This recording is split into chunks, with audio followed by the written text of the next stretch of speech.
My thoughts on the new Cobra Kai season is that I liked the explosive ending, and I think that the thing that was needed to truly challenge Kreese's no mercy philosophy, and I'm intrigued to see how this will influence Kreese going forward. I did take the issue with the amount of cheesy melodrama. There were more affairs than your average reality TV show. Most of the conflict could have been solved with a 5-minute conversation or came out of nothing. I suspect this will come into play later with the message of the final season being that karate isn't what's important, it's life. However, it did bother me how Robbie spent the entire first part talking about how this was his last shot at achieving something and then spent the whole time sulking about his girlfriend. I am also surprised Miguel was let back into the tournament without a paperwork meltdown, but I suppose that would have been pointless in the show.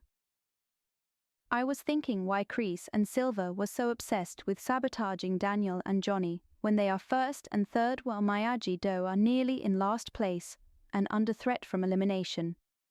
Kreese is worse as he needs to be punching upwards, not downwards.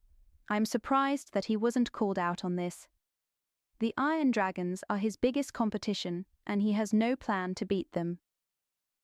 In character development, I like that they built on the brotherly relationship between Robbie and Miguel.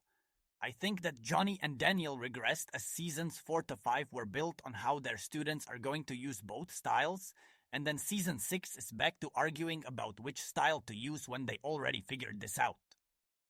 I think Cobra Kai has a similar problem to Stranger Things in that they both have too many main characters, but I think that they did a better job at balancing out their characters' plots, and I didn't feel anyone being completely sidelined. In conclusion, I believe this was a good season.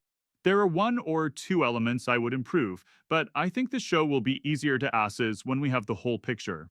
Side note, but I think it was strange to confirm Daniel returning in the new Karate Kid film right after he declared he was retiring from karate because it make people think he is a liar.